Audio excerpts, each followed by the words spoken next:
All right. So just from a standpoint of, hey, welcome to Stormfront Freaks Raw. So if you happen to be watching this, whether it's live or you're streaming after the fact, Stormfront Freaks Raw episode 173. We call it Raw because this is the recording of our audio podcast. So if you're watching, you're going to catch all the crap and all the stuff we edit out.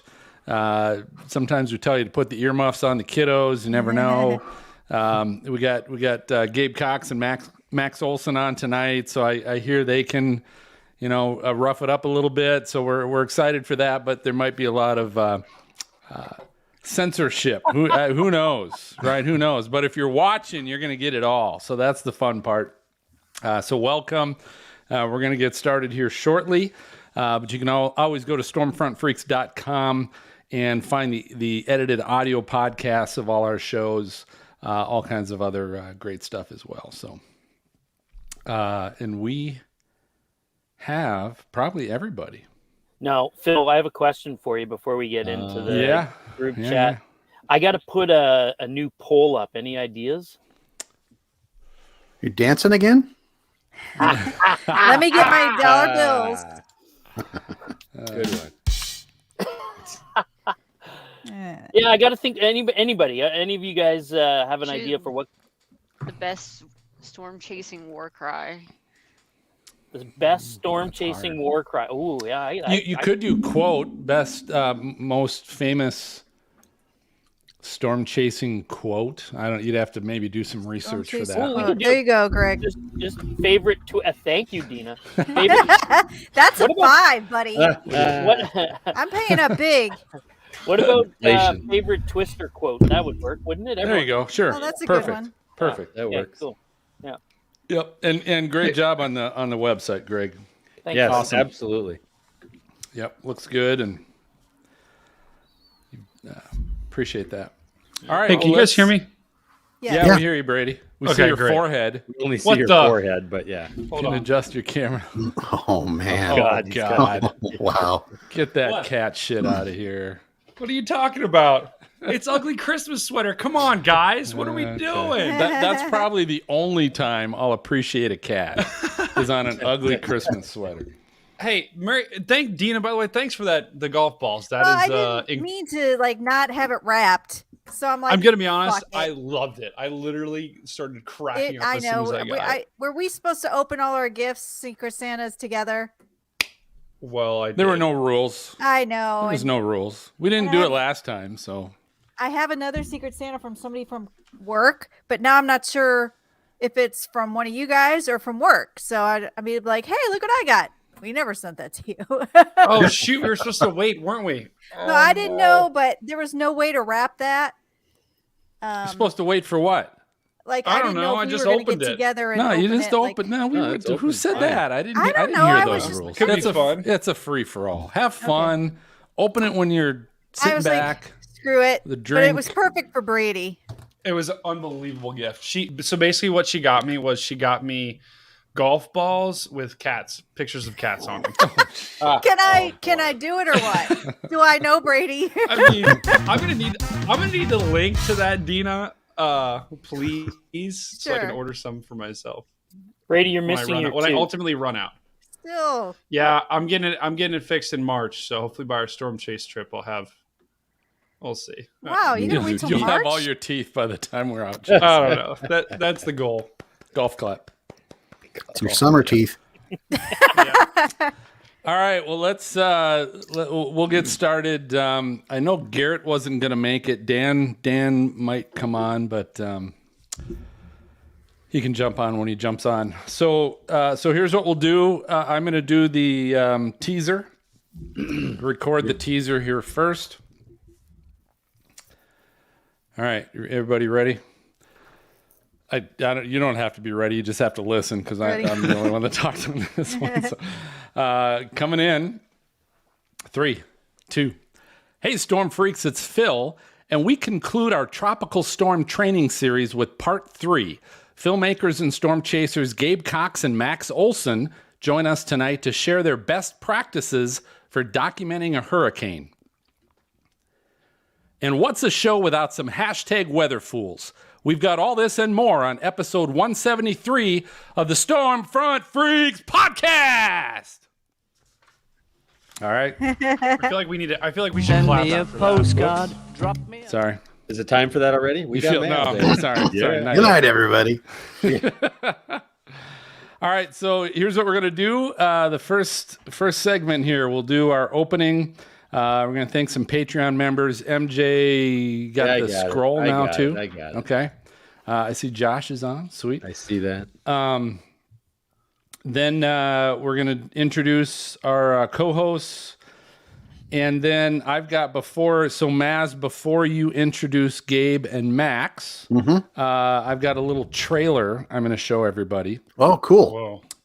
Yeah, we got a little movie trailer for the holidays, right? It's a nice holiday movie. And Gabe, I think I saw you tweet this out a few weeks ago. So you've stumbled upon this as well. I found this last year. So a little treat for everybody there. But once we're done with the trailer, talking about the trailer, then Maz, I'll turn it over to you. You can introduce Gabe and Max. Yes. And then, guys, the focus tonight. So questions kind of focused around, both of these guys have done some outstanding videography and photography of hurricanes. And so that kind of is concluding our series here, is kind of getting some ideas from these guys on what you're looking for, where are you going, what are you trying to capture, and stories they have capturing that stuff, right? That's kind of the focus of the questioning. We'll go till about 25 after, 30 minutes after the hour, sometime after that. And then we will take a break. I'll probably post something on the private chat when we're getting there. Maz, do you pay attention to that private chat at all? Sometimes. Okay, just checking. I'm guessing he's saying you don't. Because last question. And I blatantly go, yeah. Okay, that's fine. That's fine. You've got a history now, so that's no problem. Come to expect it. So we'll take a break. About half after the hour. Okay. Max, you always got look any good questions? doing it, so. Max, any questions? No, all set. Okay, you're good on your end. Gabe, you good on your end? All good. Awesome. Very good. Well, Max, it's good to finally have you on, and Gabe, it's good to have you back. Thank you. Good to be back. All right. So here we go. We are coming in 3, 2.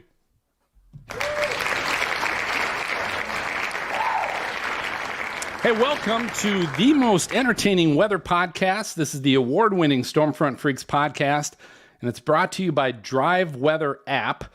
Drive Weather's interactive time slider. It updates the weather forecast along your route based on your departure time in real time. So have a safer trip by finding the best time to leave and avoid the bad weather with all the snow going on right now, and heck, down in the southeast, all kinds of storms going on. Just go ahead and add it to your phone. Check out Drive Weather app with 2ps.com. So thanks to all of our Patreon teammates for supporting the show. Like new member Parker just joined us as well. So welcome to Parker. We've also got Josh. Looks like he's joining us in the chat. And Angela is back in the studio, one of our VIPs. So we're pretty set up tonight. You can join our Patreon team with multiple levels of perks and exclusive merch. You can find the Patreon link at stormfrontfreaks.com. And thanks to all of you for joining the team. So we're going to do this. So every night we introduce our co-hosts. It's happy hour every night. They always say it's 5 o'clock somewhere. It's 9 o'clock where I'm at. But regardless, what we're going to do is find out what our co-hosts are drinking tonight, who's here, puts a little name to the voice, and also lets you know, we certainly like to have a good time here on this show. So I am going to start off with MJ up in Minnesota, our producer and Skywarn coordinator. What are you drinking, MJ? I've got a Kraken and Coke tonight. Ooh, The Kraken classic. Coke. Release the Kraken. Warm me up. So I need to ask you. So you're known for your Kraken and Coke and Captain and Coke. What's your preference and why, Captain or Kraken? Depends on the night. Okay. Well, give us more than that, MJ. What do you mean the night? Just, like if it's okay, Whatever's on sale. What it comes Whatever. to. Whatever's in the has. cabinet. Whatever's That's in the right. cabinet. That's right. All right, Dina Knightley, our meteorologist and weather producer with the Weather Channel. Dina, what are you drinking? I have one of my favorites. It's called Decoy. It's actually a wine seltzer. I just got started with these and I really like them. It's black cherry. It's very good. They're kind of tiny. You might need to drink a couple, but I really like these. All right, What's a slam 'em. wine seltzer? It's kind of like, those White White Claws? Claws. White But Claws, right? I don't like White Claws that much, but this one I really like. This one's good.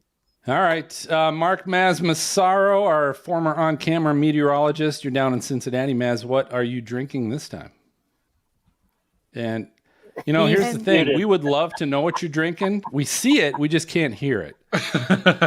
Okay. Okay. There, better? It's because I've been drinking. That's why. Yeah, you're happy. I have eggnog and bourbon. Whoa. Seasonal. Nice. Yes. It kind of corrodes it or whatever it does on the inside. A little bit of milk or something in there with the bourbon.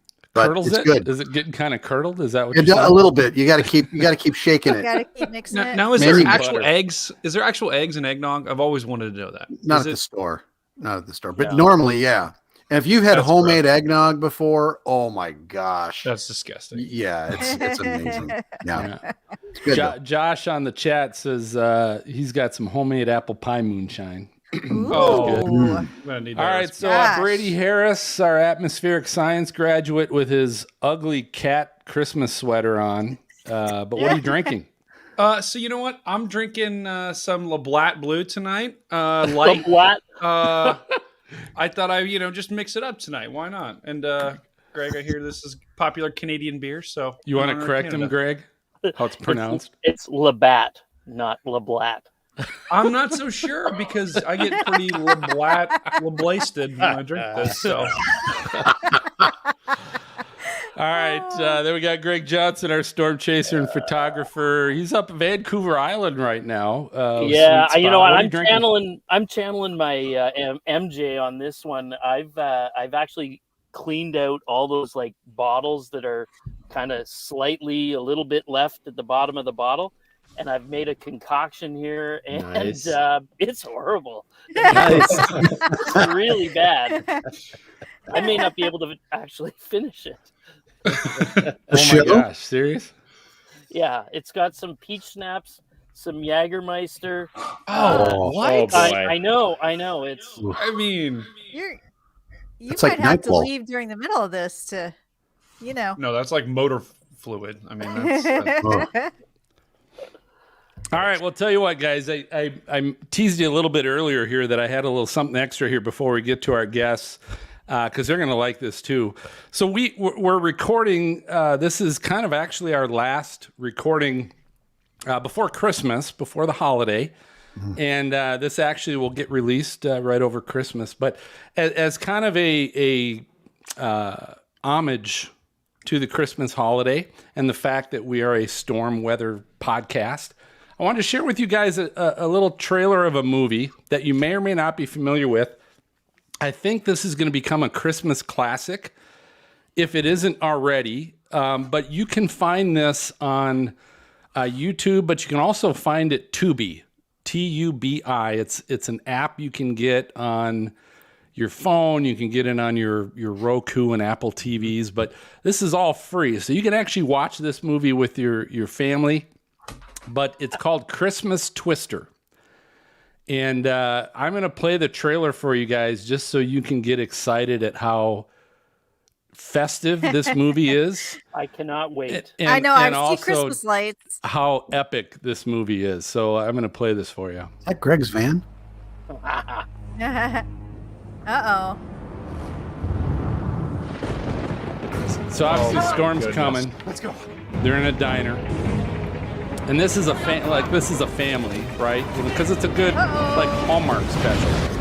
fire. Yeah, Tornado look hit at the the small town of Dublin late last night. It's almost Christmas. Look at the, Tornado season's not until March. Thanks to effects, climate the change, special effects. tornado season's coming early. I mean, are they lip syncing? It doesn't even look like they're talking. And none of them point to an active system. So as you can see, things should start to improve into the morning hours. So they're thinking it's going to be really nice. F2, is that bad? It's a fairly large storm. Is there anything bigger? So this was done in 2012, and they're still calling them F2 bomb F2s, going off. F3s. Wow. Said F6 there. Yeah, I know. Unbelievable. He was, yeah. Look at Max. We're on our way to the high school now. Oh my God. Give me a minute. I'm on the phone with your mother. Dad! What? Caitlin's not at school. I mean, this trailer isn't even edited well.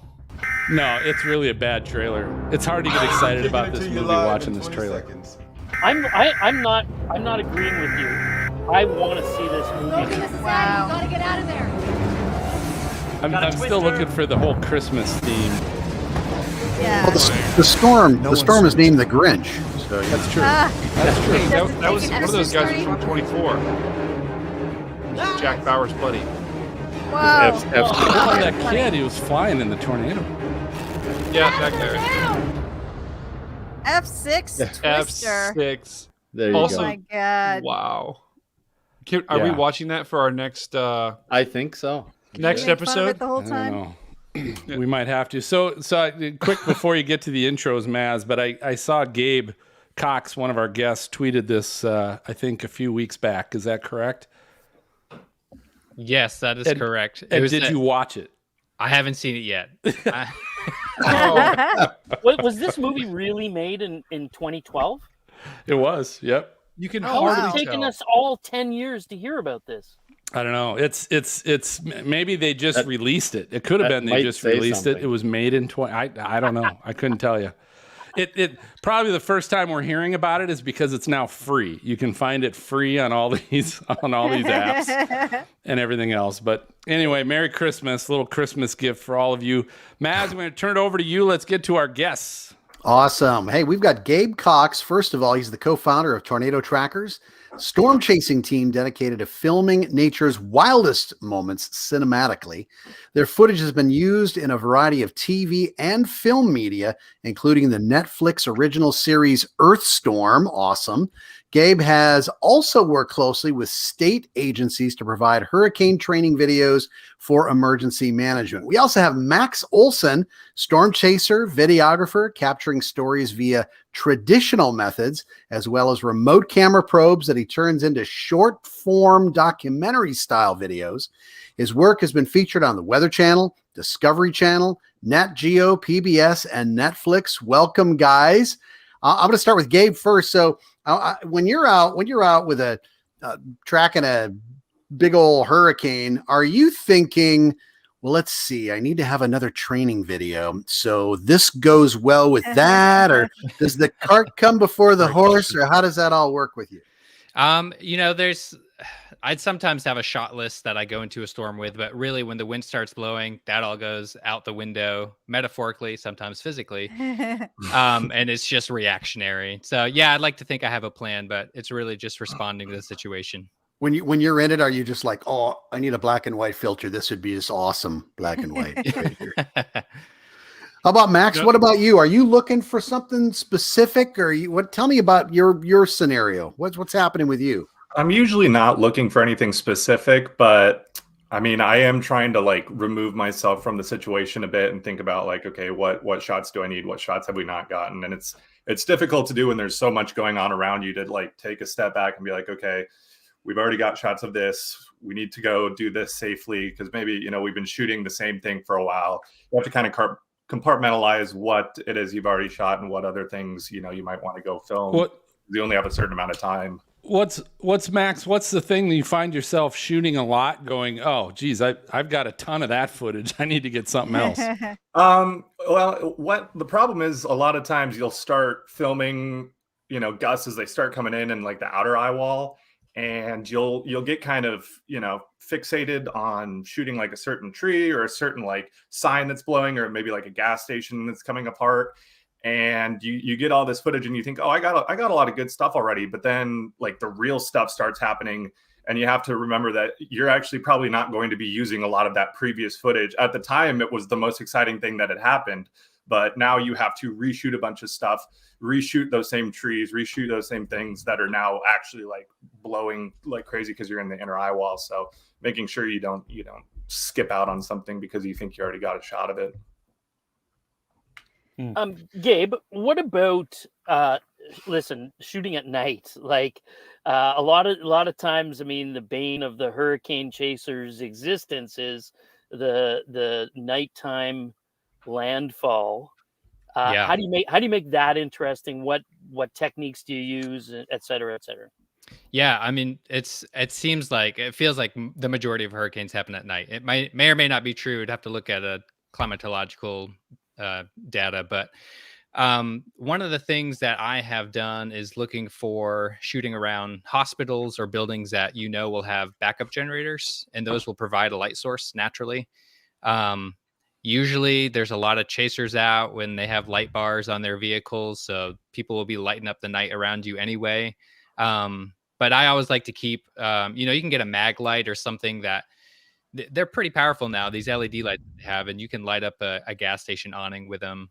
And then I know Max shoots with this. I just recently got a Sony A7S, and the low light capability on that camera is outstanding. So phenomenal. I haven't had a chance to put it to the test. I'm curious to hear if Max has, but I know that that's a game changer for me to be able to have that camera that can really brighten up the scene even at night.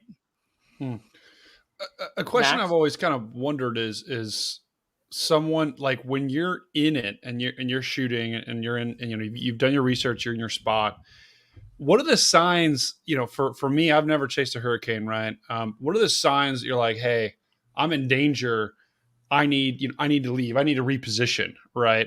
Like even if you've done your planning, you've gotten to your spot, you're pretty confident in, has there ever been a time where you're like, okay, it's all going to crap, I need to get out of here? Or what are those indicators that you'd be looking for, do you think?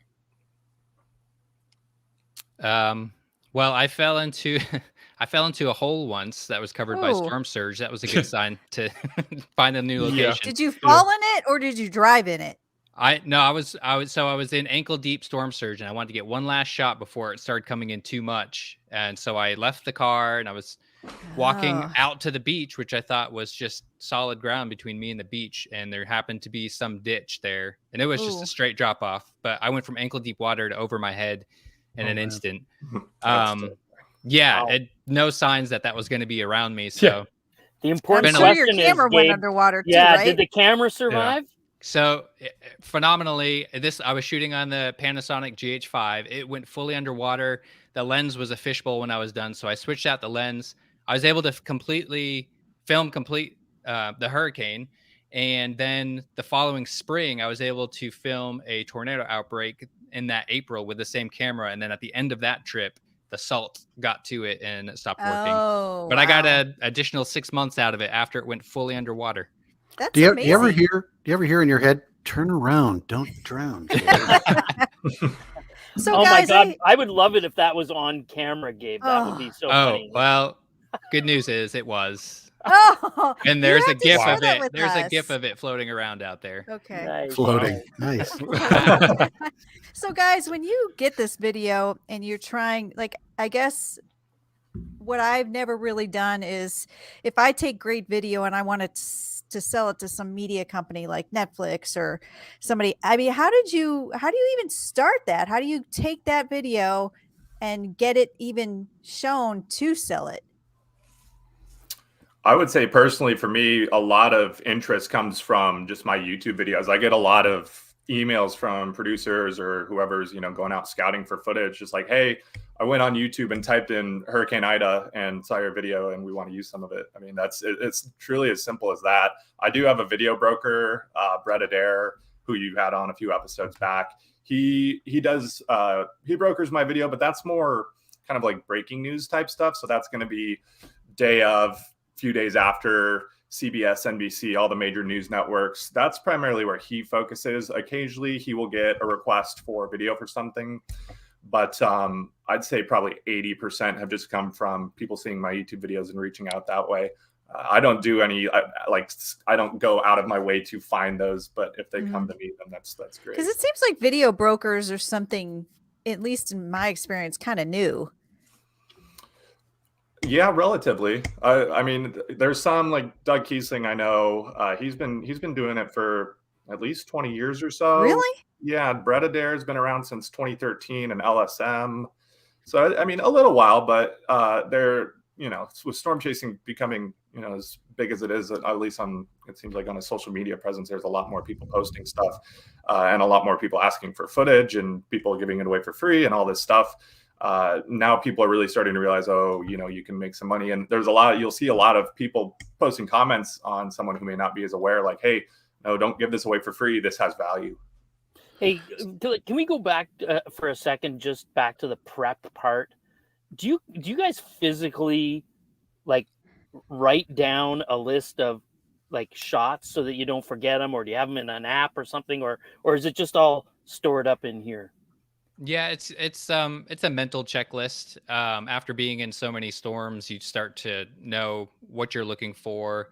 A lot of times we'll revisit areas that we know we've been to before or that we've scouted before. So we already have a mental checklist of places to shoot in that town or in that region. But yeah, I never have anything physical written down. I don't know, Max, if you do. No, a lot of it comes from frustration once you get back and you start editing something, especially if you're putting together like a documentary style thing.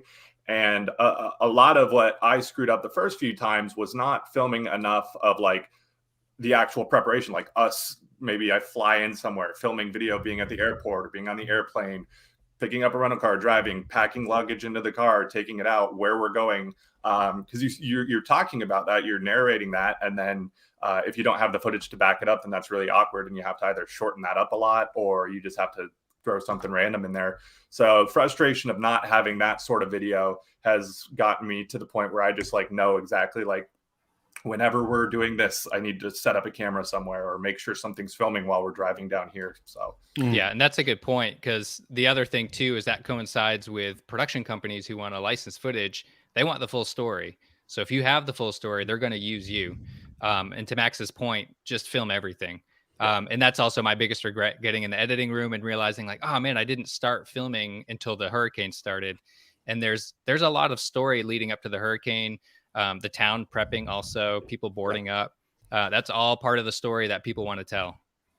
So I got a question for both. Actually, I have two questions for both of you. The first is, would you guys say that everybody has their own specific style, and is it identifiable? Yeah, I'd say so. There's, when it comes to putting together like a documentary, I think you can tell like kind of somebody either who's been doing it for a while and kind of has figured out a good flow versus somebody who may be just like starting out trying to replicate somebody else. But for a lot of stuff, like, a lot of us will put out content immediately after the event or during the event. And that's pretty stock standard. That's like, you want to have a quick 1 to 3 minute package that just has hard hitting stuff. One of the things I see a lot of newer people do is when they put out those shorter videos, those highlight videos, they might put it in chronological order as opposed to putting the best stuff up front. And you always want to put the best stuff up front because that's what's going to get people to go, oh my gosh, this is crazy, and share it. If they're having to click through it to find it because you put it in chronological order from when nothing was happening to when it's crazy. That's a good point. That's something that a lot of people make the mistake of the first few times. And that's something I always tell people. So my second question is, I'm going to put you guys on the spot. Max, what would you say Gabe's style is? And Gabe, what would you say Max's style is? So I've been following Gabe for a while. We met back in 2017, but I'd already seen some of his work beforehand. And I think Gabe is like, he's definitely got better, like an eye for like cinematography and like the way, I don't know, maybe it has to do with the color correction after the fact or just the way it's shot. But I think his look like a lot more like nice art cinematography, whereas mine are kind of stock standard, but they have good footage, good information. Okay, Gabe, your turn. Well, I would disagree with you there, Max. Your stuff is cinematic for sure. Yeah, no, I love your stuff, and you're definitely a gifted storyteller, and that's Max's strong suit for sure, is being able to piece together a story. And that's what's engaging to people, and that's what gets you the views on YouTube, and that's what gets production companies interested in your stuff. They see the views and they see the story behind the footage. They're going to want that story and the footage. I love you guys. I I love know. What's amazing is you guys hated each other before this, right? All right, so Max and Gabe, I think a lot of probably our listeners haven't been through a hurricane and the vantage point you guys have, right? And I think the footage you guys put out puts people in that environment, right? But what is it actually like? And Max, maybe we can start with you. Is like, just take us through, like, what is it? What does it feel like? Like, what struggles you guys have? Like, what is it like trying to shoot a hurricane? Well, just hurricanes in general, they're a lot different. So I grew up chasing tornadoes. I've been chasing pretty much my whole life. And with tornadoes, it's, a lot of stagnant, nothing going on. And then you have bits of excitement, whether, you look at, satellite and you're like, oh, there's some clearing. That's kind of exciting. And then, oh, storm's going up. Oh, it looks good. It's kind of like these moments, whereas hurricanes are like this gradual curve where it's coming. Crazy things are about to happen. This area is about to be inundated and people are going to lose life and property potentially. And it all builds as the storm approaches. And then finally you hit that peak, and then it's like a slow decline and just kind of taking in everything that goes on around you. So it's interesting in that regard. But I mean, now that I've gotten, that never changes, but I have gotten kind of used to, what it's like leading up to it. Whereas like the first time I ever experienced a major hurricane, it was absolutely terrifying. And I was like, what am I doing? We were in Harvey, in Rockport, and our hotel started peeling apart. And, when you lose walls of the building you're in, that's never a very exciting thing to have happen. No. So that was terrifying. But over time, I've kind of gradually learned how to, know what to do. And honestly, I stay mobile a lot more for most hurricanes than I thought I would. I thought, you have to stay in one spot and be sheltered the whole time, when really you can stay mobile for a good portion of the storm. Same question. Well, I'm like, what do you think the biggest mistake is? Ask Gabe the same question. I think Brady, you meant to ask them both, right? Yeah, exactly. Like what, stuff hitting you in the face. Like what? I mean, it's gotta be, especially your first time, right? Like what you were saying, Max. It's gotta be terrifying. But I'm assuming eventually you get used to it, right? I don't know. Yeah, you do get used to it, and you build expectations on how the storm's going to go. And of course, every storm is different. It all depends on how fast they're coming in. You could reach the eye wall very quickly in some hurricanes and be caught off guard. So it's stuff you have to take into account. But one of the biggest struggles for me is making sure my camera is functional, because I like to be out in it filming. I don't like filming through windshields or through windshield wipers. I want to have a nice clean view as much as possible. So I'm out in the elements with my camera, and very quickly lenses will fog up, and you have to, one of the things I learned very quickly with tropical systems is the air is so moist even out ahead of the storm, you have to acclimate your gear. You can't keep your gear in an air-conditioned vehicle or an air-conditioned hotel room, because as soon as you take it out, it's going to fog up and you're going to be dealing with that the whole time. So I actually blast the heat onto my cameras, get the temperature way above what the dew point is outside. That's a good idea. You can avoid that. If it does fog up, I just pop the lens off and run it under the heat in the car for a little bit, and that usually takes care of the problem. But it's just figuring out those little tricks that you figure out as you go along, and not dying, it's all routine. And not dying. Not dying. That's not a good thing. Yeah, lots of towels.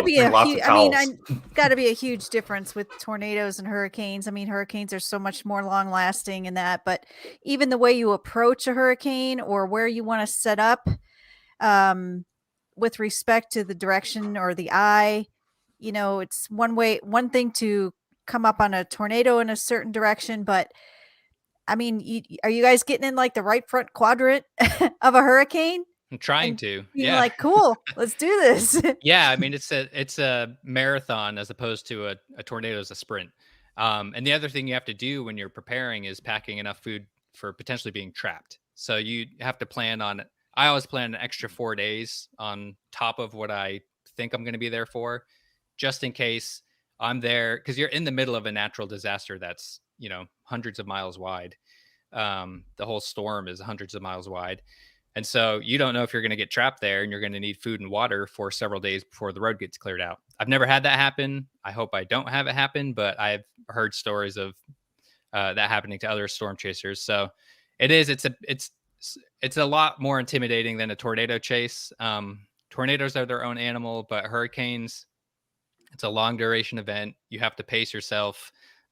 You have to pace yourself emotionally getting through it. And like Max said, you have to pace yourself with shooting too. You don't want to fill up all your cards, your memory cards, before the eye wall hits, and then you're going to miss the peak of the storm. Well, I'll tell you what, guys, if you live anywhere a tropical system can affect you and your home, don't let next season catch you unprepared, okay? Whether your home is wood, it's concrete or brick, or Maz, even if it's straw, right? We trust and recommend Windstorm products for all the hurricane hardware that you need for your storm shutters. Windstorm products, they're the largest online distributor of all the hurricane hardware and shutter installation tools you're going to need. And they even offer a $5 flat rate shipping to all states in the U.S. You can visit windstormproducts.com now before you forget, because if you forget, here's what's going to happen. You're going to find yourself, when the next hurricane or next tropical system is bearing down on your location, you're going to go, oh, gee, I better go get something. Next thing you know, you're going into the local hardware stores and finding out everybody else is now trying to get that stuff as well.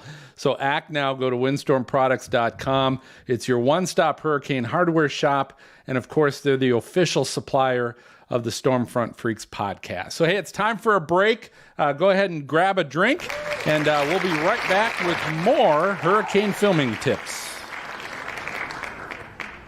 Hey, MJ.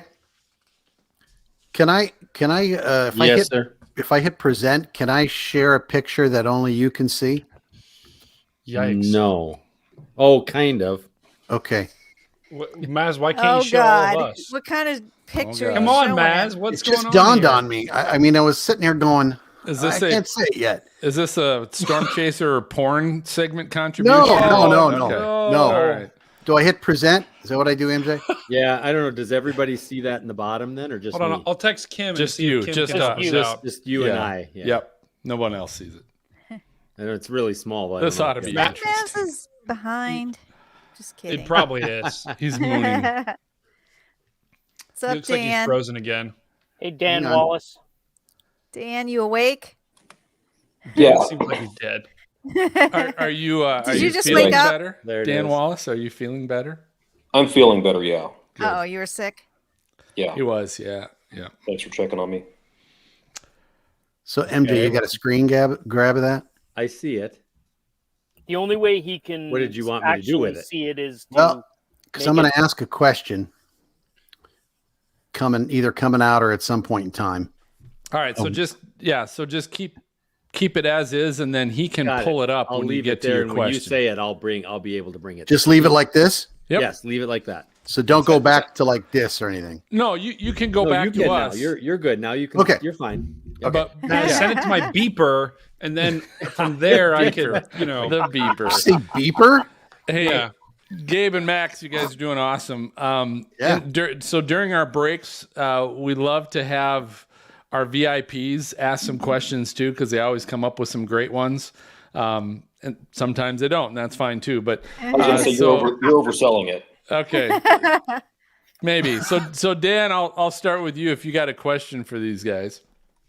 I was wondering if you have anything that you use to kind of steady your shots, or like a steady cam kind of setup or anything. Yeah, I mean, I use a tripod when I can. It's ideal for shooting out of a parking garage. A lot of times we're shooting out the car window though, so just steadying it on the frame of the car window. But a lot of it is just run and gun, handheld, and just you have to brace yourself against something and just try your best to hold a shot for 10, 20 seconds. But yeah, tripod is the go-to when it works, but it doesn't always work out in a hurricane. Yeah, I've never used any sort of like gimbal or anything fancy like that. It's going to get wet and probably not end up working after the storm. But yeah, having the tripod and then the window mounts, like the film tools gripper. That's kind of the windshield mount of choice, and they have different sizes for different cameras. And then you can also get little mounts that if you roll your window down like halfway down or 3/4 of the way down, it'll clamp onto the window. You can tighten it and then put your camera. It's got a little tripod head on it, so that's sometimes good for shooting out if it's in a direction with the wind where you're not going to get rain on your lens, because your camera's going to stick out a little bit. But other than that, just like Gabe said, athletic stance. Superhero stance. Appreciate it. Good. How about you, Angela? You got anything? Just my question I've been asking all of our guests in this series is like, if there was a historical hurricane that you wish you could have been there for. Ooh. Probably Hurricane Andrew. Yeah. Andrew would have been a good one. Andrew during the day, maybe, if that had happened. One that I regret missing in recent memory is Michael. I couldn't chase Michael. That was back when I worked a full-time job. And I left 1 week of paid time off to go chasing. And I chose Florence, which happened about a month earlier. And it was supposed to be Cat 4 coming into Wilmington, North Carolina. And it ended up becoming I think it was a low-end Cat 1 at landfall. But I think that was the first time I met Gabe, so that was kind of cool. Yeah, there you go.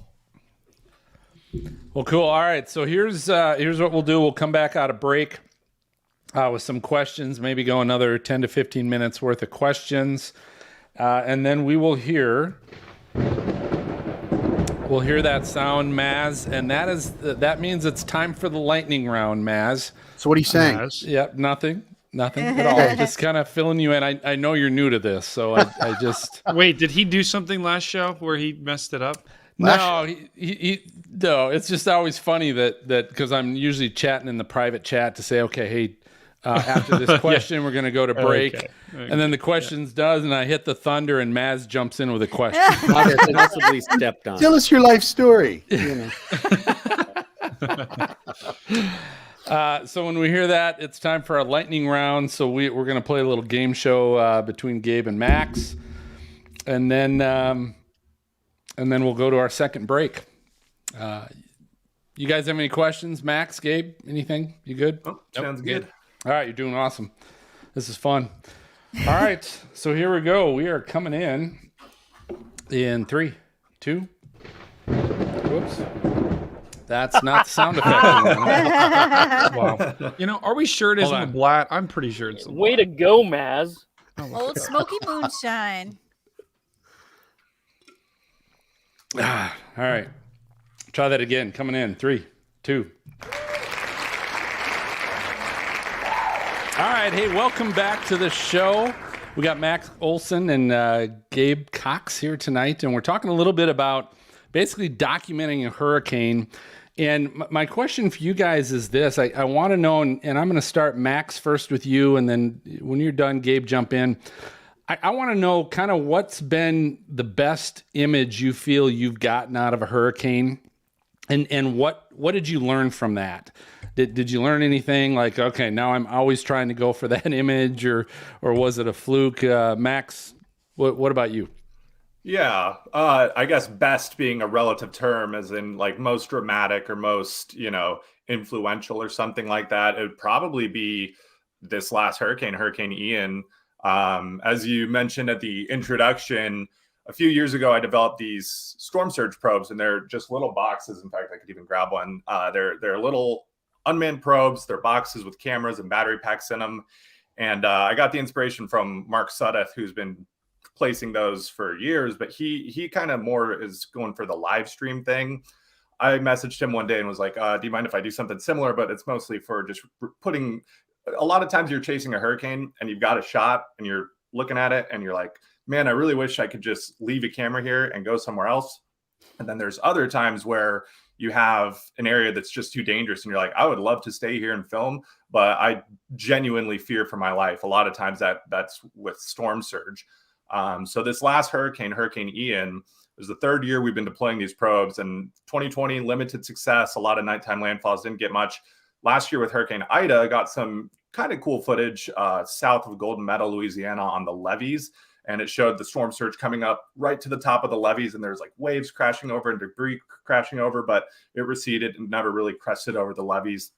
And then this year we had Hurricane Ian, and we placed probes in Fort Myers Beach, Port Charlotte, and Punta Gorda. And the one in Fort Myers Beach ended up capturing probably some of the most dramatic storm surge footage ever captured. 15 feet of storm surge coming into an area that hasn't been hit in a long time. So you have a lot of structures that have been around for 50 to 100 years that have never really seen that type of storm with that type of surge. So as many of you know, everything got decimated, and we captured houses floating by. We captured a house right in frame that collapsed, and there were people inside the house. They ended up surviving along with their dogs. And that's my most recent documentary, is, setting up that whole probe and then hearing the story from those people after the fact. So I can't think of anything else that I've captured. I mean, I've captured crazy stuff, roofs flying in the air and stuff, but that is like all encompassing the most. That's by far the most impressive thing I've ever Max, captured. can I just step in? I want to tell you that as a viewer, I mean, I've watched and shared my fair share of tornado and hurricane videos. And when I saw that video, that was an instant share out to everybody that I was just, I was blown away by it, which I think the reaction obviously was the same from everyone. So kudos to you, dude. That was, thank you. Yeah, that was... I even think that when I was using it to explain to my friends, parents, brother, sister, like what storm surge was, right? Because I feel like so many people don't know what it actually is. Well, it's hard to wrap your head around, Brady, that, 15, 20 feet. Yeah. And people go, oh yeah, right. Yeah. Right. And in like 2 hours, right? Like it's just crazy. So it's different.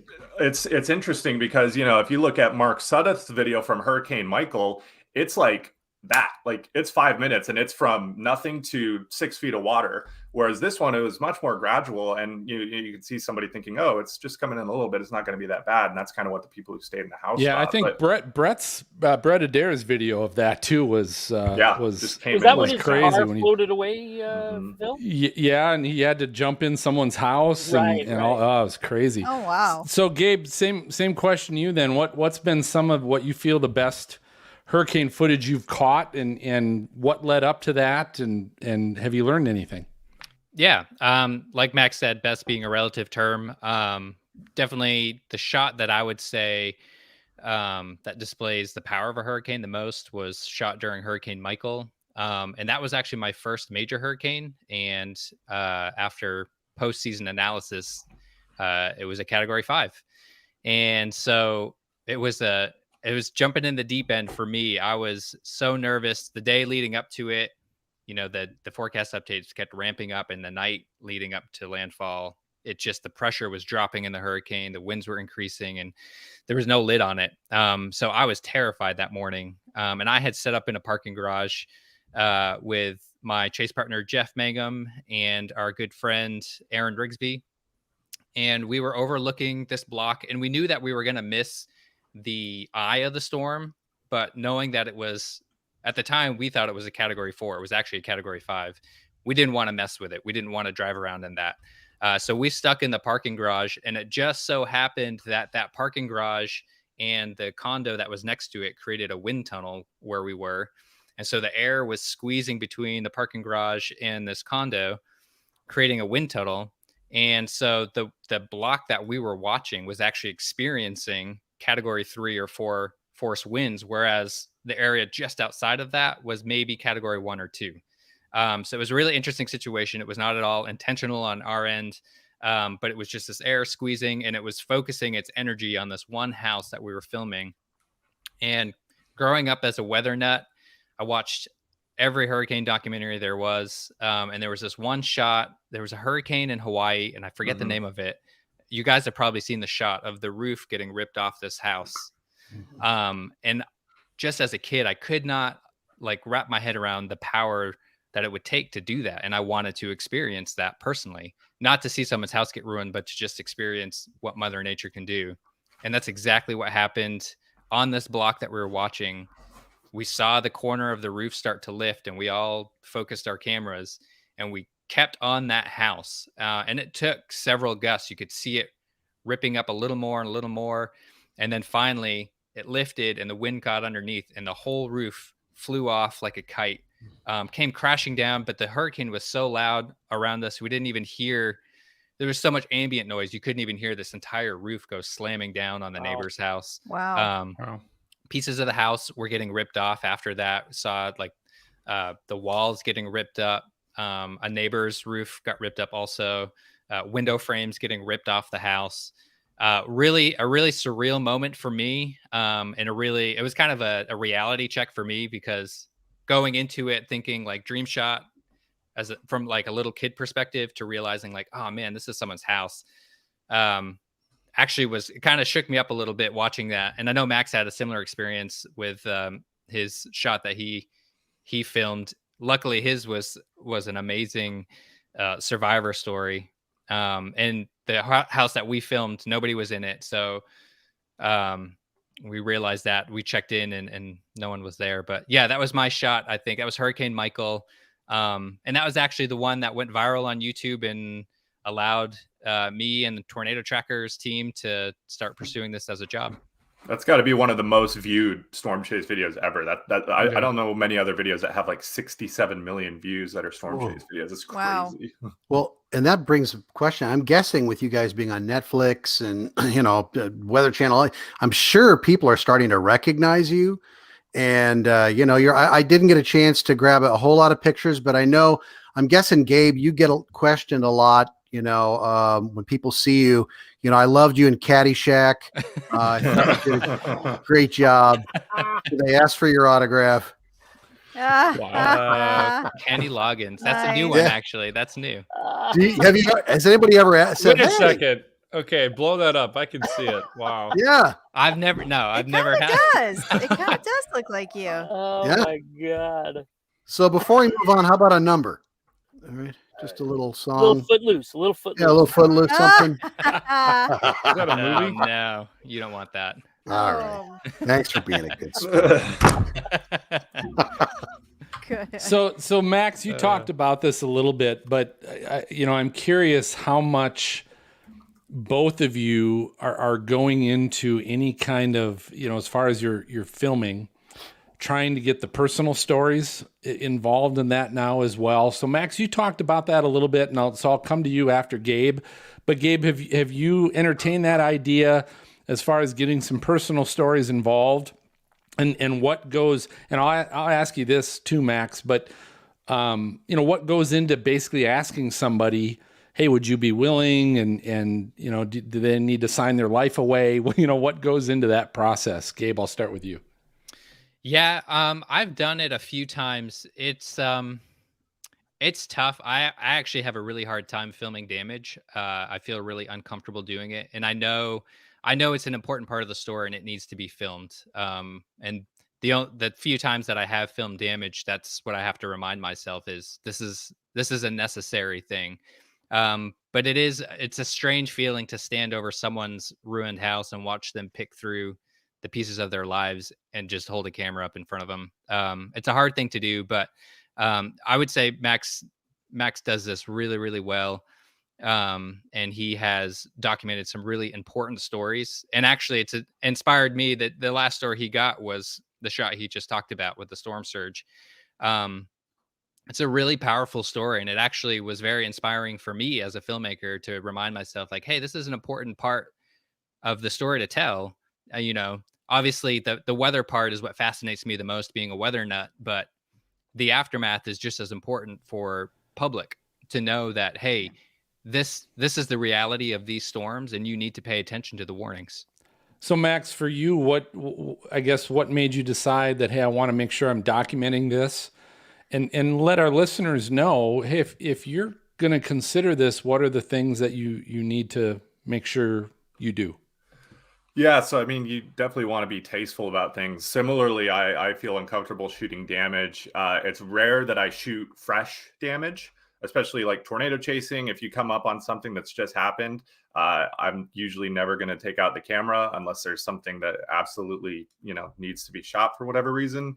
Usually it's going to be a day or two later if I'm going to shoot damage where people have had a moment to collect themselves. I get really kind of bothered looking at chaser footage of like somebody crawling out of their house personally, but there is an important portion of, there's importance to getting that video and hearing people's stories. I think you just have to be tasteful about it and figure out the right time. So the people that we interviewed, obviously, these stories unfold in a way that, you're constantly just trying to figure out how you could portray that. And when we got the footage of the house floating away and found out there were people in there, we didn't know if they were alive at first. I couldn't imagine anybody being alive after that. But then it found, we got in contact with their family, found out they were alive, found out they were okay. And we actually went down and met with them a couple days after the storm. And we just, we were up in Tampa, so everything was open up there. Nothing was open in Southwest Florida. So we were able to bring them some basic like necessities and supplies, talk to them, gave them a hug. It wasn't until 2 weeks later that we came back down to shoot any type of interview, because I wasn't going to shove a camera in their face, like still in shock, like, so how was it? Like, that's just not something I would necessarily want to do. But got phone numbers, kept in contacts. And then, after about a week and a half had gone by, I said, hey, is this something you'd be comfortable doing? We'd be willing to come back down to shoot this. And, they said, yes, they wanted to share their story so that other people could not make that same mistake that they did. So just got to be tasteful about it. That's good. Max, I do have one last question for you. And I kind of want to circle back to your whole probe because I hadn't heard that before. Like when I think of probe, I think of something that kind of moves around, but obviously this has to be a stationary thing. And how do you not lose it? The probe usually has to move around a little bit. That's probably what we're used to. Specify, like let's clarify. But yeah, I mean, I've never is it set up somehow or? Yeah. I mean, it's here. I'll show you. Yeah, I want to see what it looks like. Max. So they're Max is going to show us his probe, and they're small. They've got a small like GoPro type camera, and then they've got a battery pack. And let's literally just go into a place where you think something might happen. Look around for the sturdiest thing around, and then get out the ratchet straps and. Oh, you just strap it. Okay. Yeah. Okay. These are Take it easy, Phil. Take it easy, Phil. These So are you just strap it onto something. We strap them on. Yes. They're off in their own little world there, and I'm trying to find this out. But yeah, this is about this is a couple $100 to build one of these. So it's like if I lose it, it's not the end of the world. I actually built a new one that would be significantly worse to lose, and that's that'll be next season maybe. It'll be like the high quality probe that I really make sure it's in a good spot. But these are just like, cross your fingers, hope you made a good call, and I've yet to lose one yet. And last, I got an add-on question here. Of course you do. What the hell did you strap that to? It was like, but like these buildings are falling down, and this probe is not moving. I mean, it is like solid. What it was a concrete telephone pole, just a blessing from God that there was that there, because everything else, there was another storm chase, surge camera, surge probe that was just maybe a couple 100 yards down, and they strapped it to a wooden pole, and they didn't find it. I think they found pieces of it. So it's just really trying to find anything that looks like it'll be suitable. I've done high tension power lines on the levee system. We strapped it to a drainage pipe, like really high quality drainage pipe that they use probably if stuff overflows. And then I've done wooden telephone poles, but only if that's the only thing around. Bridges, just whatever looks like it's the sturdiest thing in the area, and it's got to be pointing it. Another thing that I've learned is making sure it's not pointed into the wind, and it's not going to be somewhere that is going to get too dark if it's going to be a nighttime landfall. So trying to find somewhere that'll stay well lit. So Dina, the lesson to learn is strap on that probe. I'm trying to be serious. I'm not trying to ask him about strapping on his probe. So that's the sound. It's time for our lightning round. So this gentleman is our game show of flashy and brilliant questions that we always get to play with our guests. And so here's the thing tonight. You may have all heard, any of you big Sesame Street fans or grew up with Sesame Street? Yeah. You might have heard recently that Bob McGrath passed away. Good old original Bob from Sesame Street. Who are the people in your neighborhood? Yeah, that's right. So we're gonna play a little game in honor of Bob.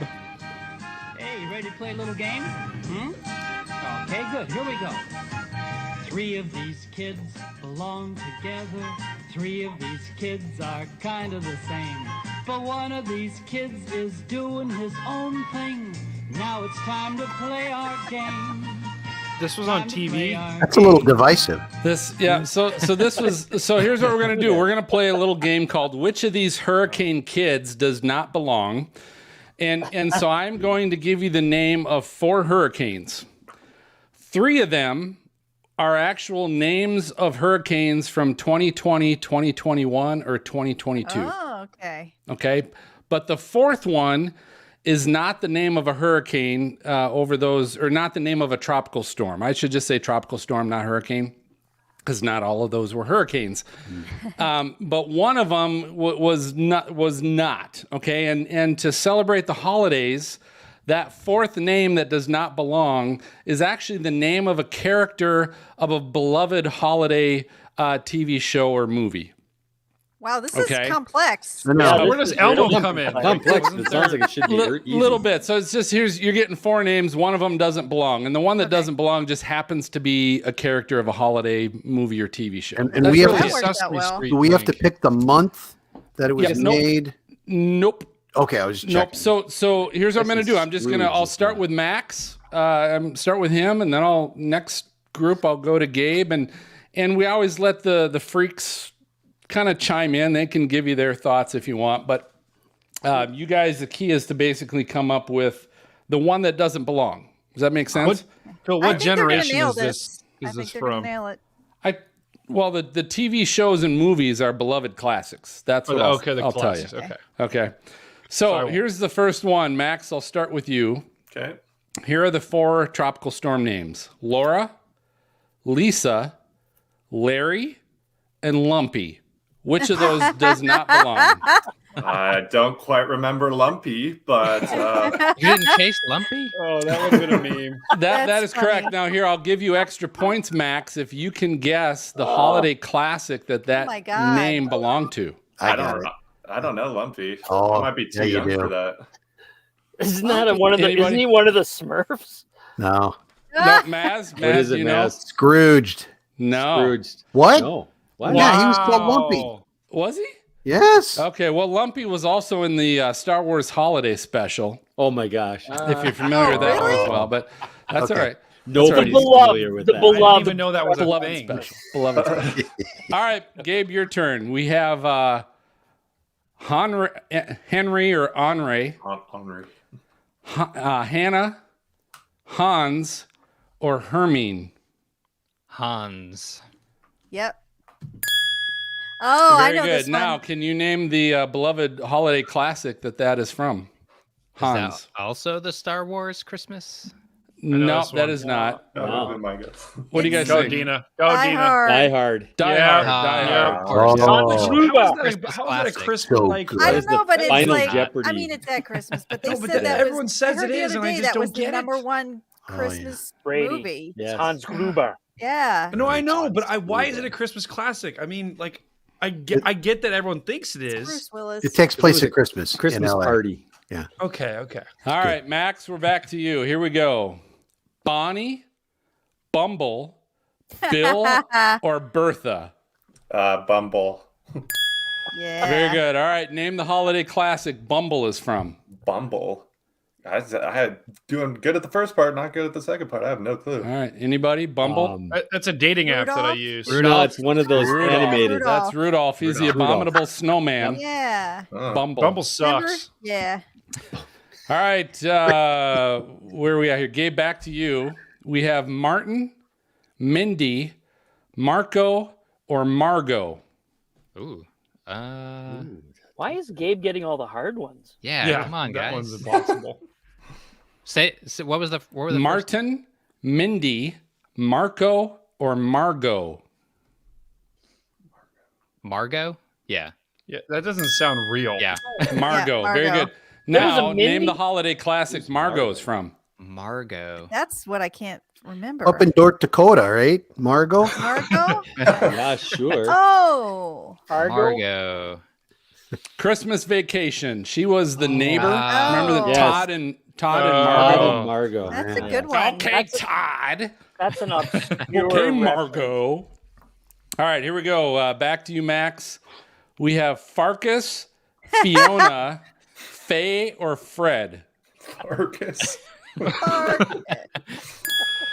I don't it is know. Farkas. I It is don't Farkas. So name the holiday classic Farkas is from. I don't know. Remember, is it Skid Farkas? Was Christmas that his Story. full name? Oh, Yeah. Christmas That's Story. correct. Yeah. Christmas Story. Nice. Yeah, Farkas. that's right. The mean kid. He was the bully. He was the bully kid. All right, Gabe, back to you. We have Renee, Ruby, Richard, or Rose. Which Okay. doesn't belong? This just is not fair, Gabe. I'm like, this is not fair. Ask But me the he's- ones that have Max's name above He's it. still doing well. I'm just going in order. That's all. What was the list again? Renee, Ruby, Richard, or Rose. So 3 of them were tropical storm names over the last 3 years. One of them was not. I don't remember a Ruby. That sounds suspect. Oh, You're correct. It is Ruby. Nice. I thought it was Ruby Rose. Deagle. Anybody remember the name Ruby Deagle No. from No. Gremlins? Ah, Ooh, that's Gremlins? a tough one. Gremlins. That was Christmas. What is Was- I don't even. What is that movie? oh, that was fun. Gremlins. That's a Good good It's movie. a good movie. wasn't there a Ruby in Christmas Vacation too? I think. Check it out. It might have been. Oh yeah, there was. There was. Yeah, Yeah, the with the girl. Hey, daughter. you gotta watch Daughter the was Ruby. Gremlins. So it could have been either one. All right, back to Max. Here we go. We have Potter, Peter, Paula, or Paulette. Which doesn't belong? One more time. Potter, Peter, Paula, Paulette. I want all of Max's questions. Yes, I do. Too. I'd say Potter. That is correct. All right, bonus points if you know the holiday special Potter was in. Mr. Tony Potter. Tachi's Anybody? Christmas. It's a Wonderful Life. It's a Wonderful Life. Oh, Hey, wow. Wow. Job, Gabe. That's the best Mr. Christmas Potter. movie. Potterville. All right, Gabe, back. Here we go. Last one. You can totally redeem yourself on this one, okay? Elsa, Earl, Edward, or Ebenezer? Ebenezer. That was an easy For one. sure, it was Hurricane Ebenezer. All right, bonus points. Where's Ebenezer from? Scrooge. Or, Christmas Carol. Christmas Carol. Very good. Well done. Well done. Good job, guys. You rocked that. Guys. All right, so Max, I'm going to start with you. Where can our listeners find you and your material and films? Pretty much everything just goes on to Max Olson Chasing YouTube channel, and then I've got Twitter and Facebook, but those are just my name. I don't really have anything else other than YouTube. Very good. Gabe, how about you? TornadoTrackers.org or at Tornado Trackers on any social media platform. Are you guys going to have to rebrand now that you're doing all these hurricanes and everything? You know, we thought about it. It's Hey, so if much it's easier not to chase broke, hurricanes. don't fix it. Yeah. Also, That's good. KennyLoggins.com, right? All right, awesome. We'll tell you what, we're calling all weather enthusiasts. Join the AMS Weather Band and become a part of the American Meteorological Society. These members have been at the forefront of weather, water, and climate research for over 100 years. So you'll get to go behind the scenes with the 10,000 plus scientists, broadcasters, educators, and researchers of the AMS. And I know a lot of our folks, freaks here, are part of the AMS as well. But what's great about the AMS Weather Band is it brings together weather professionals and weather enthusiasts. So band members, you guys can grow your knowledge and appreciation of weather and climate by participating in virtual events. They offer some online discussions, Q&As, AMAs. They do webinars, photo contests. So they just released the results of their recent photo contest. and a lot more. So AMS Weather Band, it gives you the opportunity to interact directly with those in the scientific community. Learn more and join the band today at amsweatherband.org. Check it out. So we're going to go ahead. We're going to take our final break, but don't leave because we're going to be coming back with some great and unbelievable hashtag weather fools. So stay tuned. I think I owe some back dues. The AMS. Hey, quick, before we do anything else, we've gotten this from Gabe already, but Max, if you can do a little sound plug for us and just say, hey, this is storm chaser and filmmaker Max Olson, and you're listening to the Stormfront Freaks podcast. Hey, this is storm chaser and filmmaker Max Olson, and you're listening to the Stormfront Freaks podcast. Oh, man. Bingo. Wow. Way better than my Max, percent. if you do something well, never do it for free. Come on. Charge it. Max, that took Cantori 4 takes. It does. Oh, thank you. Now I can tap into my drink because if I do any interviews or anything, I've got to be on it. Otherwise, I start like mumbling all over the place. Oh, shit. I should have stopped a long time ago. Then we would have really seen some probes. You know, that doesn't work the same for asking questions. It only works for answering. Yeah, you would have totally ruined this show. Dan or Angela, either of you guys come up with any follow-up questions, I guess, that you want to ask? Make them snappy. Yeah, I've got one. Shoot. What are, other than like a camera or something, what are the one or two things that you keep close to you when you're out chasing a hurricane? Like a gun. Food. A towel. Yeah. Constantly. Towel. You have to have. We always get big like bath towels and then little like small microfiber cloths for lenses for getting in. You know, the worst thing is just getting absolutely soaked and then getting back in the vehicle and then soaking the chair. So we like to have some bath towels so you can at least kind of get your jacket a little bit, a little drier, and then stuff for the lens. And other than that, I can't really think of anything. I mean, when you're in the thick of it, it's pretty much just like shooting as much as you can and trying not to be in the line of fire of any debris or anything. Don't die. Yeah. Wouldn't wearing a robe be easier? You just need to come in with the. Plus, you'd have a trademark. Yeah. The robed chaser. It's not bad. All right, gentlemen, you are welcome to stick around here for our final segment of Weather Fools and comment on that. But you're also welcome. We appreciate your time. If you need to go, I understand that as well. So it's up to you. I got to go make sure my kids are actually in bed. So understood. I got to say, How old are they, Gabe? good to see you guys. Thanks, Good seeing you, man. Bye, Gabe. Thanks, Gabe. See ya. All right, thanks, Gabe. Take care. See ya. I'm good to hang out for a little bit. I got all Awesome. my All right, friends. Max is on. All right, cool. So here's the good news now, Max. You get to be a part of the peanut gallery like the rest of us. Awesome. For our final segments and closing. So we are doing hashtag Weather Fools. And so Brady, you are heading that up. We're gonna do a little different intro song. Oh, not A little Jingle Bells. Oh, Jingle Bells. Okay. Yeah. So I'll go through. It's Brian Carey. Right. So I'll kind of get to that part, right? And then you can start. Let's get into the Jingle Bells part before you get we'll started. let it go a little bit. Okay. Yeah. So people know that's Jingle Bells. That's from Iron Man, I think. So just so you know. Was But so here's the scoop. I have to go potty, but I have four weather fools. Wow. Oh my I got god. 3. I got Oh 2. my god. Oh So my god. you guys figure that out. I'll be right back. Share your screens, folks. Maz, do you have 15 weather fools? It sounds like everyone's got like 10. I'm saving mine for 2023. Great. So 4, 3, and 2. Yeah. That means what's that, Matt? That's 9. Great. 9. Anyone else?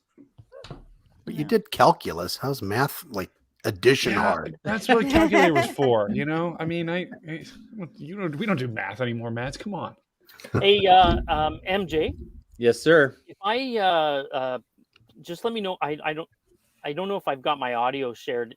Can you guys hear this? Hang on. Can anyone hear No. Can you hear the No, sound? we can't. No. Okay. That was literally my clip. Was it? Oh, I had a backup. Don't worry, we're good. Okay. So I need to reshare my screen then, right? yeah. Reshare it and click the little box that says Right, to do. right. Share it as a tab, and then do the. Yeah. Yep. And let's see. I All see right, so we Dean. got- I see Dina and Brady. So Yeah. Dina, Billy, and Phil. yeah, I don't see Phil. He didn't do his before he left. That's but right. He had to he'll potty. figure it out after he tinkles. Max, I'm wondering too, like if you guys are packing food for like 4 days, what do you even bring with you? Like I'd bring like a case of protein bars and water. Yeah, protein bars, beef jerky from Buc-ee's is my go-to.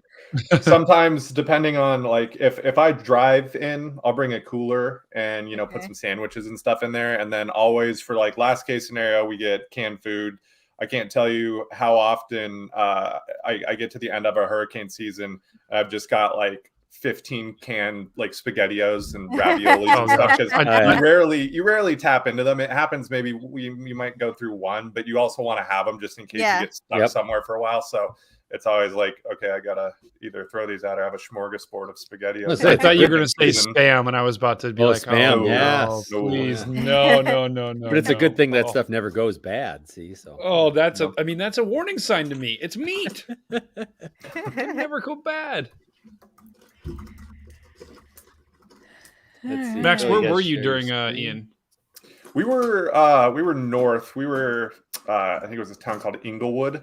So okay. we went on the north eye wall for that. We thought about staying in Fort Myers Beach ourselves. Just it always sounds so great. Like, yeah, we'll go and we'll get the storm surge and we'll do everything. And then like you get to that morning of and your stomach is just in a pit and you're like, well, maybe we won't. So we stayed on the north side of that storm. And actually, we called in for a little bit, and some of the strongest winds on that storm were actually on the back eye wall, which is rare. Usually it's going to be in the front. So that was kind of interesting with that storm. We're caught off guard with that. Yeah. Maz, you want it now? Yeah, do it now. There you go. Let's see. I found one for you. Yellowstone. Max, Yellowstone. Yeah. Who's Jeffrey White?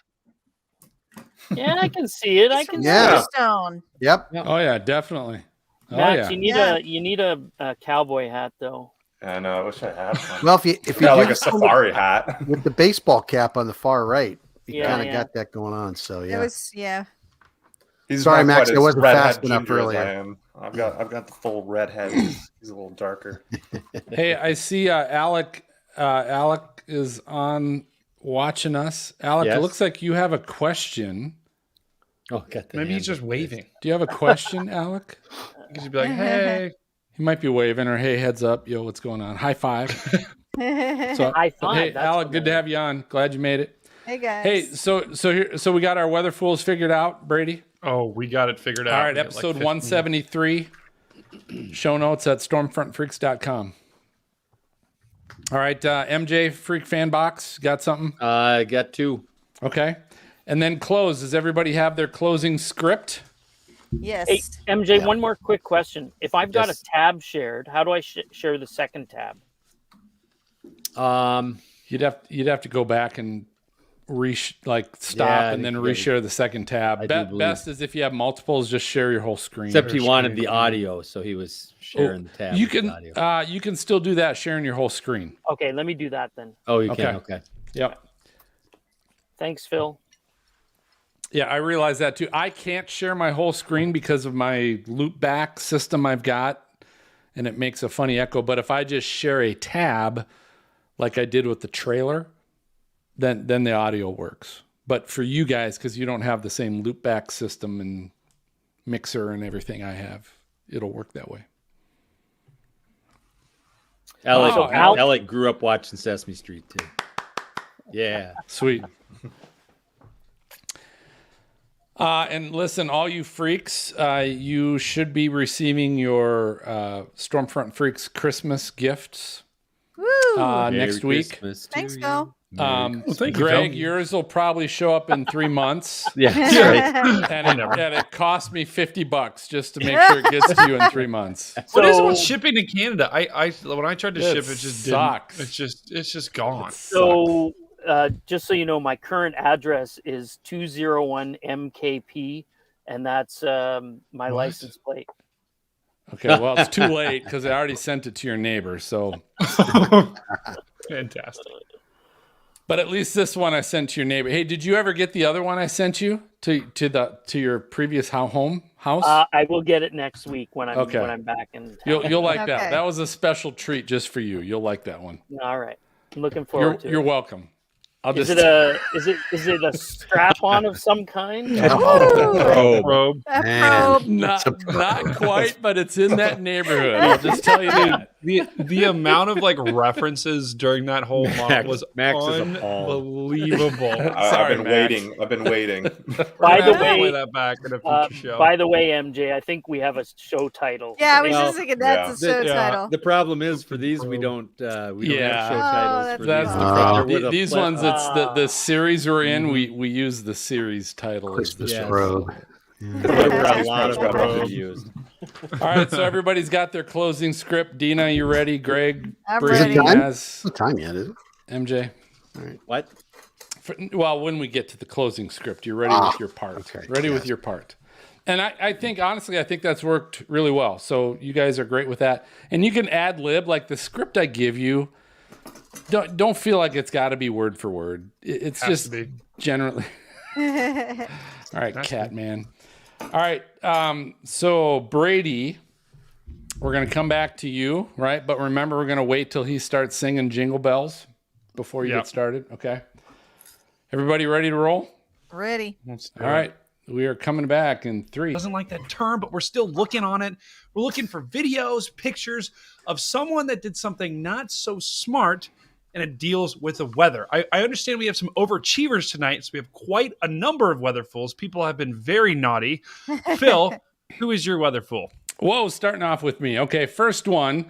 This is a recent drone video from Brian Empfinger down in the southeast. This is down in Louisiana. He basically took a video of a tornado. And this is what's really interesting, guys, is if you're chasing in the southeast in Dixie Alley, a lot of times the only way you might be able to actually take video of or get photos of a tornado is if you're using a drone, just because of all the trees and the terrain and everything else. Here's our I'm going to fast forward a little bit on his drone video of this tornado.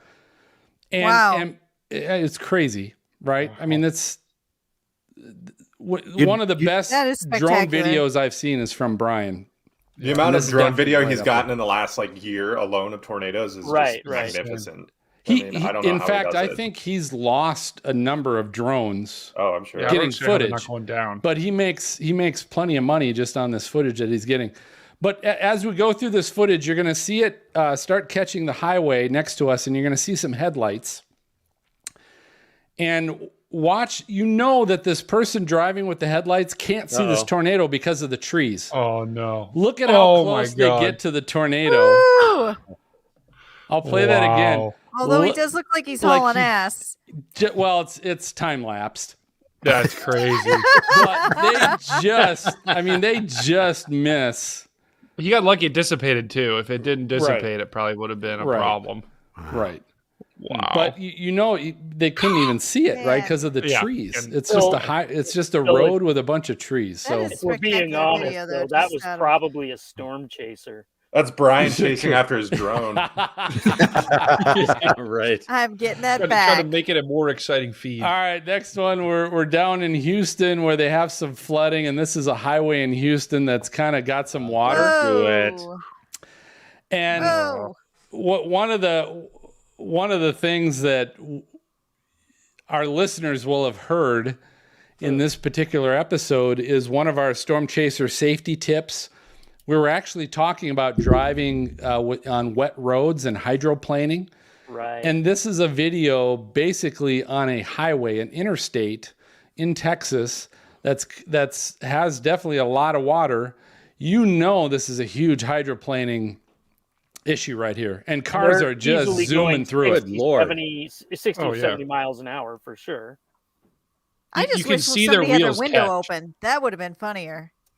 How are they not going everywhere though? That's kind of I crazy. know. But You lucky- can kind of see their lucky. wheels like Yeah. catch. Oh my A couple of them gosh! kind of twist. Yeah. Yeah. Wow. Anyway, Jeez. crazy. You got to be careful of this stuff. All right. Don't do that. Next one is remember Buffalo? That's awesome. Buffalo had the big lake effect snowstorm a few weeks back, and this was near Buffalo. There was I a used to car use the completely covered with snow, but you can still through the snow see their flash. Emergency blinkers. Yeah, it looks like a mound with some lights. Those are underneath. working well That's for you, great. buddy. Oh my god! And then the last one also is from that same storm in Buffalo. Uh-oh. Oh. And look at the gridlock of semi trucks. Angela in our green room, she could probably relate to this, but all the semi trucks and cars that are just at a standstill. And we you knew can see. this was Look coming. at the guy. Look at the car on the left here. There's a guy out trying to push it to no. I saw avail. that. He's trying to. right Yeah. here. You can He's just like- see his legs just flailing in the back. he's not going anywhere. Not getting any traction. The You know what's Amazon truck is stuck. so sad is everybody knew this was coming. Yeah, Right. I want to Yeah, know that what was very Clement well is driving. forecasted. Yeah, seriously. Yeah, seriously. Whatever guy's driving right now is That's Clement's video. I wonder if that's his RAV4 because he got a RAV4 this year. going right to the snow. That's a Yeah. Toyota ad right there. Yeah, Sponsors. he probably got a rental.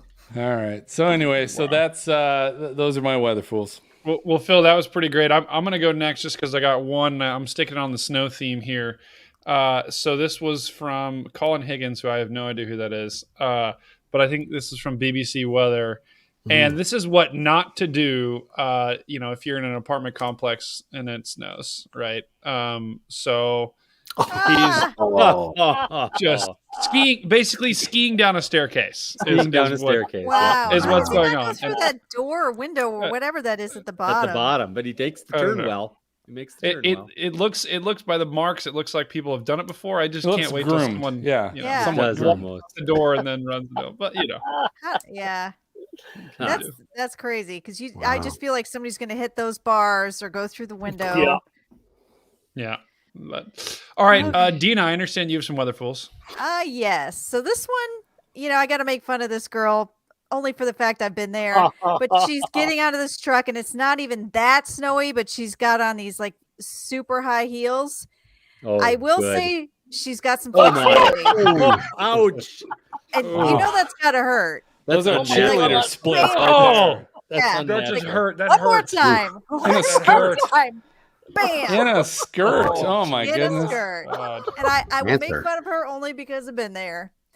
And then You've I have, done the splits in Well, ice like that? It In makes my me want to go to the 20s, emergency room. when I oh. didn't care if I was in a mini skirt and heels in the snow, I didn't care. my And then the last one, this is a still, but it's this is in Washington. A trooper stopped this driver on State Route 16 no, after they the were vehicle driving. was observed to be completely covered in snow. There's like a tiny little hole they're looking through.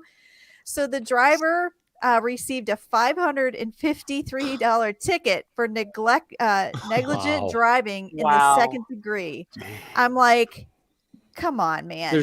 They can't see anything. No, And I also, mean, how hard would it be to wipe that off? I know, Come like on. even with your hand, it doesn't look like it's frozen No. to the for that few inches that's open, it doesn't look like it's actually It frozen does look like the icy ice. underneath, though. Look at the Yeah. ice underneath the Maybe, snow. but I mean, you could probably get the snow off. Yeah. Not me. For I'm just everyone using it listening, literally their entire windshield is covered with It's snow. covered. I'd fight it. At all. I'd fight that ticket. I know. Forget it. I'm taking it to court. I can see just fine, officer. Yeah. The This thing is, happened there's just no a like mile hand back. marks. They didn't even try and remove it. It's just like, I'm just gonna go. Yeah. This might as well, all right, Greg. Billy Greg Cyrus, apparently, as you're called. Yeah, who are your listen, weather fools? my first one here, guys. I'm not even going to play the video. I'm just going to show the screenshot. This comes from the Weather Channel's Instagram. Now, listen, this is not I'm not picking on the. Don't make fun of her. No, I'm not at all. I'm not at She's all. my friend. No, I'm not at all. What I'm going to make the weather fool here is the idea of, polar vortex, Arctic Express. Listen, there was a time, I'm old enough to remember, when a storm came through, we called it winter. That's right. And like this idea that somehow this is some unusual event in mid-December, this Arctic Express on the way. Anyway, I'm off my soapbox on that one. That's my first. Is there a train that's coming? Right. Yeah, exactly. It's like exactly. no, Harry Potter's coming on the Arctic Express. Right. So anyway, that's just my little soapbox weather fool from the Weather Channel. Now this one also comes from the Weather Channel. And what's the problem with you today? There you go, Dina. Well, this one's actually awesome. I saw this one's pretty fun. Let me put it into motion here. So this tornado's crossing the road, but the weather fool is the guy who's out of his truck. The traffic came Okay. overpass, and I looked to my right and could see the funnel cloud forming, and that's when I started filming it. That's when I got out of my truck and started filming. Yeah, right. So, I mean, I get that this it's exciting to see the tornado and stuff, but he doesn't know if that's coming towards him or not. But the guy in the truck in front of him who literally got out and was walking around, I mean, to me, that's definitely a weather fool. And my third one, Dina, you're going to love this, still from the Weather Channel. Oh my God. Yeah, baby. Oh my God. But this one is actually quite brilliant. And I'm sure some of you have seen this one already, but basically this is the tornadoes that happened in Texas on December 13th. And look at this footage. But I love the music. Oh yeah. Oh yeah, this guy. I remember this one. Yeah. What's the music? What is that? It's too just garbled. Christmas White music Christmas. in the Yeah. background. Oh, Listen, beautiful. I don't think we put that on there though. He had to have it on his No, radio. that was in the It's on the in the radio. car, right? Yeah, she drops the F-bomb during it. She dropped the F-bomb. And what I love about this video is in the right lanes, heading towards the tornado, you see this Ford Raptor do a quick U-ball and start heading the wrong way until he realized right at him. there's traffic He's coming. getting the hell out of there. Smart though, he's not a weather fool. There it comes. Oh, he's like, oh. He's like, out of my way, bitches. Now, Dina, you'll be happy to know that on the Weather Channel feed on Instagram, they actually didn't put the part of the video where she was dropping the F-bomb. Oh no, we take those out. Yeah. Bill does Put it on too. Trollbot. Yeah. We do too. Do you have a Weather Channel Raw video? That would be good. You should. Yeah, we should. Well, cool guys. That was Weather Fools. Thanks for everyone's contributions. That was pretty awesome. Not gonna lie, this is one of our better ones we've ever had. If you want to see these and more, go to stormfrontfreaks.com. Look under the show notes section. Look for show 173. Send me a postcard, drop me a line. You've got mail, baby. Yeah. All right, MJ. All right. We got some mail in the Freak Fan Box this evening. Lois at Lois_7 tweeted to us, actually to us and Jim Cantori and Josh Morgerman. Saturday, World Cup football, not soccer. World Cup football, Sunday at Stormfront Freaks podcast. Christmas parties have nothing on this perfect weekend entertainment lineup. Oh, That nice. Very Thanks, nice. Lois. Yeah, Lois did us a nice compliment there. Appreciate that. And then Alec, one of our Patreon members, joining us this evening, interestingly sent us a tweet and says, all caught up on the at Stormfront Freaks podcast. Wow. I was never a podcast guy, but I'm hooked. Oh. So, and now Alec's a Patreon member. So we're glad we hooked you, Alec. Thanks for joining us, and thanks for tweeting out to us. Thanks, I Alec. mean, that's hundreds of hours. So that's impressive. Not That is gonna lie. that's a commitment. Yeah. Get And help, we're- Alex. And Get we're help. sorry about some of the early ones. Oh. Just saying. But we're sorry about all of them. What are you talking about? Yeah. Yeah. So thank you. That's the Freak Fan Box. Very good. So, hey, I think that just about does it for this episode of Stormfront Freaks podcast. So thanks for listening or watching. And yeah, before we announce our next guest, Phil, if you love the show, and don't forget to follow us on your podcast player, like hit the subscribe or the like button on there so you can get notified and receive the episodes as soon as they get released, and you can get them right in your library. And please help us out, guys, by sending a link to one of your favorite episodes. Send it to a friend. And you can subscribe to our YouTube page and watch previous versions of our Stormfront Freaks Raw recording, which are completely unedited. Yeah. Hear all the great conversations and all my F-bombs. Yep. Hear all the great conversations during breaks, great questions from our VIPs, and who knows what else gets censored or edited out of our audio podcast. Just search Stormfront Freaks on YouTube or find the link on our website. And we'd also love to have you on our Patreon team to check out all the ways you can provide more for you as you support the show. Visit stormfrontfreaks.com to find the Patreon link so you can join our Raw broadcast, have access to lots of merch, and even become one of our limited VIPs and be with us and our guests in the studio and every show, which is really fun, by the way. Special thanks to our great guests this evening, Gabe Cox and Max Olson. Yeah. Yeah, that was great. It was a good show, Max. Thanks for that was fun. Thanks for being with us, and welcome for a first timer. You just lost your virginity on stormfrontfreaks.com. Whoa! Probably the probe. So don't forget to check out all our new Stormfront Freaks merchandise here for the holidays, guys. We just set up a new merchandise store. We got some great hashtag WeatherFools gear, some Weather Trollbot 5000 gear, some cool stuff with our logo.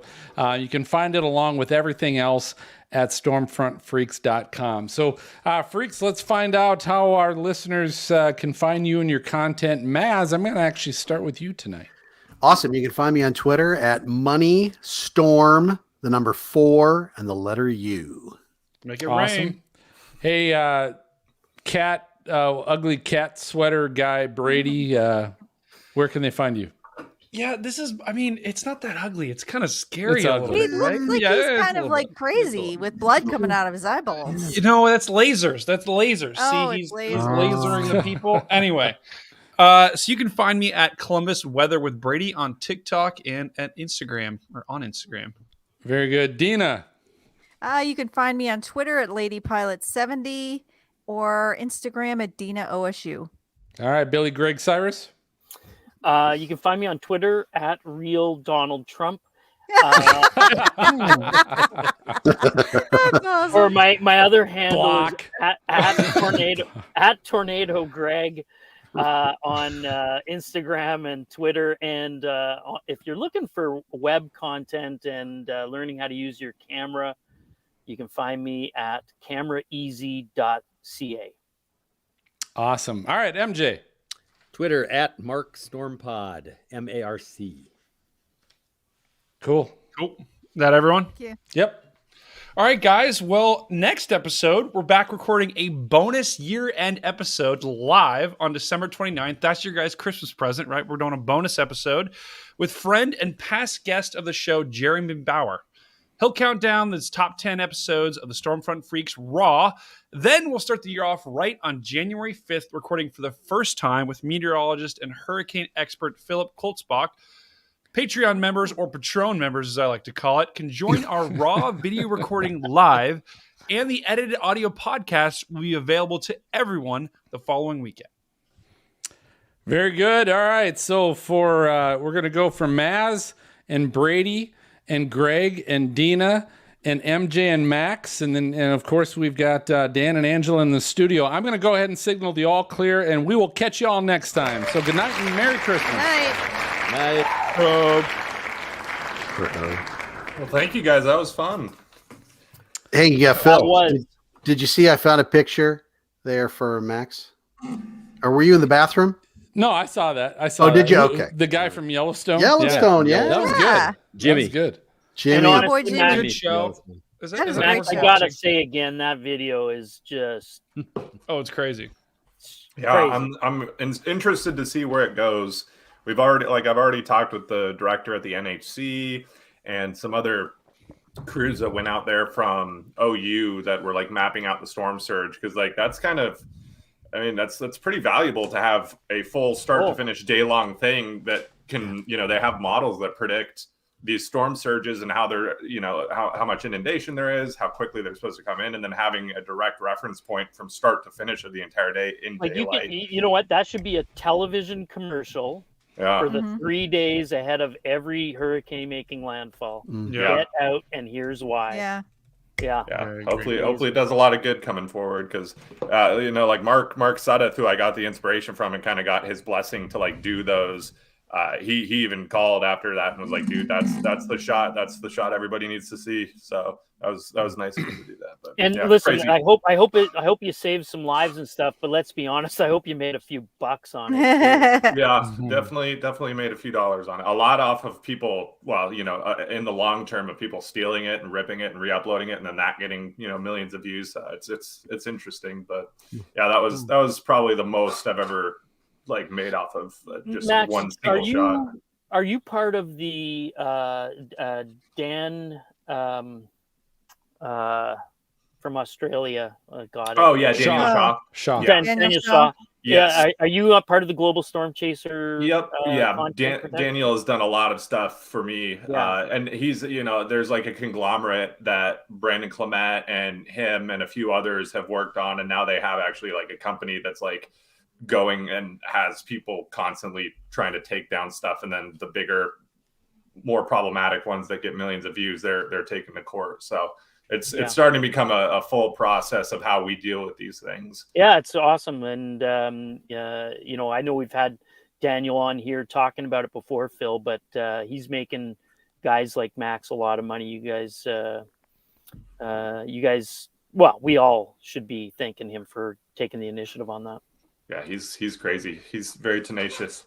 He is. And his car is crazy. I saw that. Remember we saw that? That was wild. Well, he's crazy too. A little bit. A little bit. Yeah.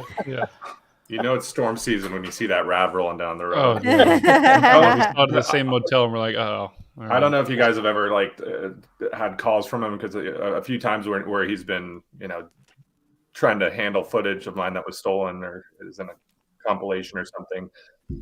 That dude can talk, and he can talk forever. I mean, I've literally been on the phone with him for like 3 hours, and I think I got words in. Hey, MJ, we're still live, right? We are. Oh, yeah, we are. I will say that to I would say it to his I love face, Daniel. too. I love Daniel. I'll say this is at least it was on the phone, because if it was a video call, he'd be like tinkering with the you know, the image is like too light or too dark, and he'd be playing with that. And, Here, let me see if I can make this better. He's a perfectionist. A little bit. Yep, he's awesome. Totally. Or ADD. Yep. It's a very fine His actually has an extra D, Maz. Squirrel. Right. With that, we'll say bye, everybody. All right. All of you, Thanks, to our everybody. audience, guys. to our audience.